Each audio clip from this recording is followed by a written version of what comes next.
First Nocturne. From the Book of Proverbs. Who shall find a valiant woman? Far and from the uttermost coasts is the price of her. The heart of her husband trusteth in her, and he shall have no need of spoils. She will render him good, and not evil, all the days of her life. She hath sought wool and flax, and hath wrought by the counsel of her hands. She is like the merchant's ship, she bringeth her bread from afar. And she hath risen in the night, and given a prey to her household, and victuals to her maidens. She hath considered a field, and bought it. With the fruit of her hands she hath planted a vineyard. She hath girded her loins with strength, and hath strengthened her arm. She hath tasted and seen that her traffic is good. Her lamp shall not be put out in the night. She hath put out her hand to strong things, and her fingers have taken hold of the spindle. She hath opened her hand to the needy, and stretched out her hands to the poor. She shall not fear for her house in the cold of snow, for all her domestics are clothed with double garments.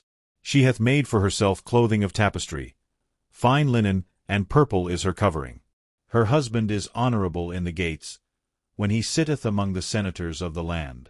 She made fine linen, and sold it, and delivered a girdle to the Shannonite. Strength and beauty are her clothing, and she shall laugh in the latter day. She hath opened her mouth to wisdom, and the law of clemency is on her tongue.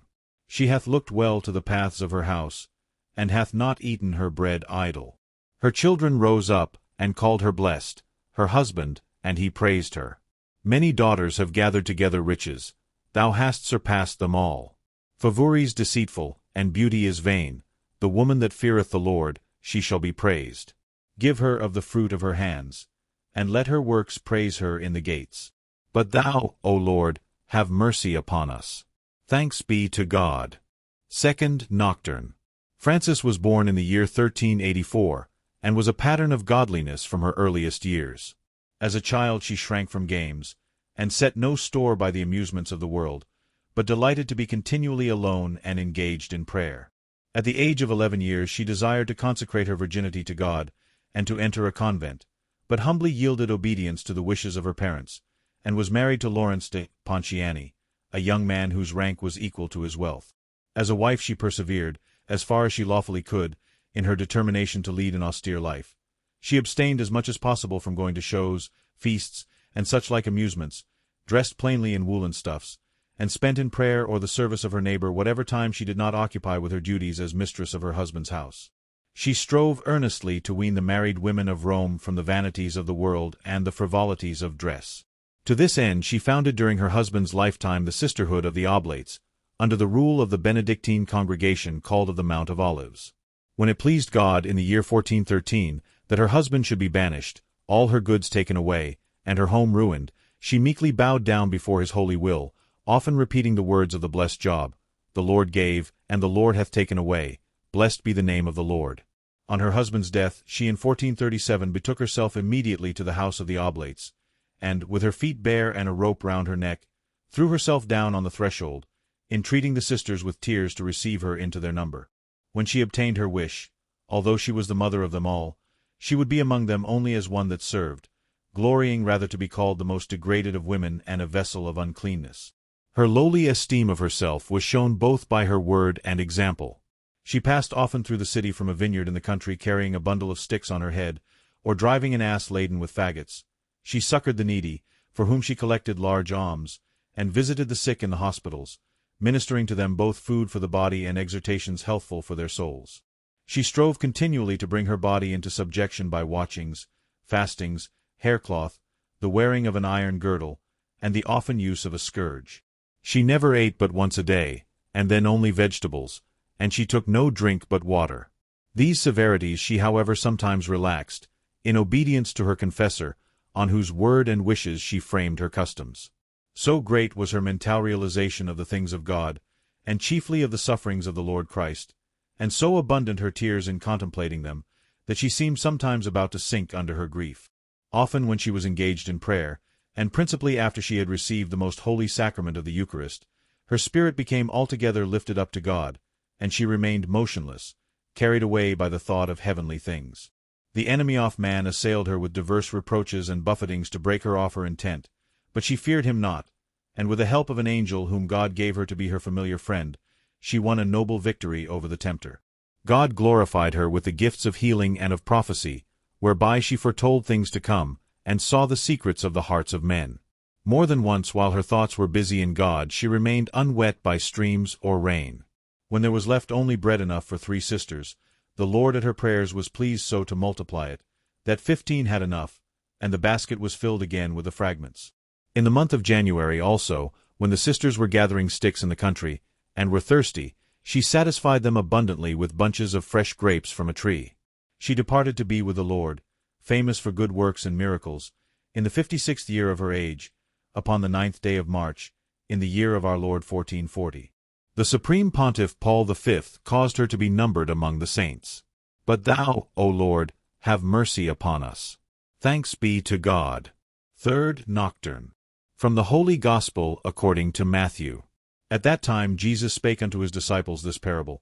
The kingdom of heaven is like unto treasure hid in a field, the which when a man hath found, he hideth, and for joy thereof goeth and selleth all that he hath, and buyeth that field. Again, the kingdom of heaven is like unto a merchant man, seeking goodly pearls, who, when he had found one pearl of great price, went and sold all that he had, and bought it. Again, the kingdom of heaven is like unto a net, that was cast into the sea, and gathered of every kind, which, when it was full, they drew to shore, and sat down, and gathered the good into vessels, but cast the bad away. So shall it be at the end of the world. The angels shall come forth, and sever the wicked from among the just, and shall cast them into the furnace of fire. There shall be wailing and gnashing of teeth. Jesus saith unto them, Have ye understood all these things? They say unto him, Yea, Lord.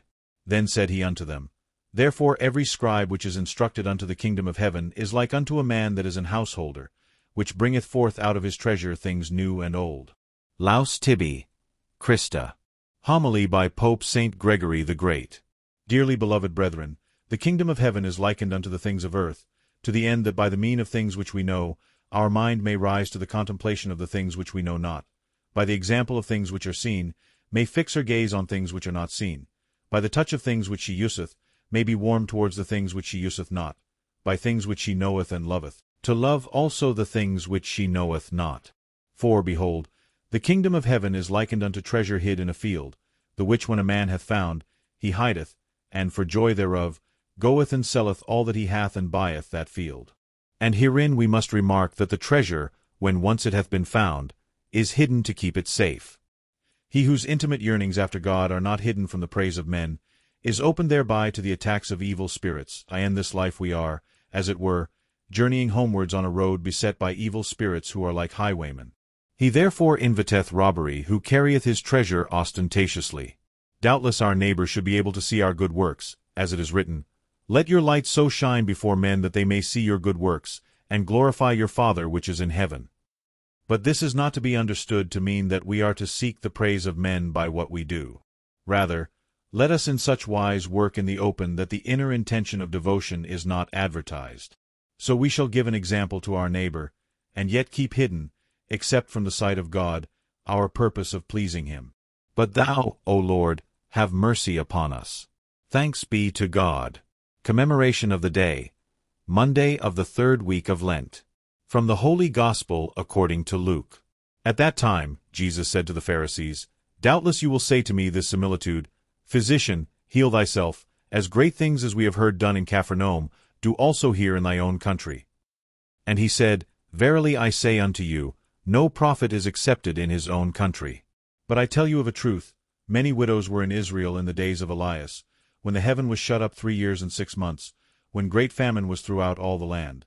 But unto none of them was Elias sent, save unto Sarepta, a city of Sidon, unto a woman that was a widow. And many lepers were in Israel in the time of Eliseus the prophet, and none of them was cleansed, saving Naaman the Syrian. And all they in the synagogue, when they heard these things, were filled with wrath, and rose up, and thrust him out of the city, and led him unto the brow of the hill whereon their city was built, that they might cast him down headlong. But he passing through the midst of them went his way. Laus tibi, Christa. Homily by St. Ambrose, Bishop of Milan. Here we have a display of a spite not very common. Their hatred of Christ, and their desire to find grounds for that hatred in what in him appealed for their love, had made them forget their local friendliness to a fellow citizen. By this example, as well as by God's declaration, thou mayest learn that thou wilt wait in vain to be helped of his mercy, whilst thou art envious of the spiritual good of thy neighbor. Yea, the Lord turneth him away from the envious, and will not show the mighty works of his power to such as are bitter against his gifts to others. The example of himself which God hath been pleased to set before us is that of his doings in the flesh, and it is by these his doings which he suffered to be seen, that we are taught touching those which are unseen. But thou, O Lord, have mercy upon us. Thanks be to God.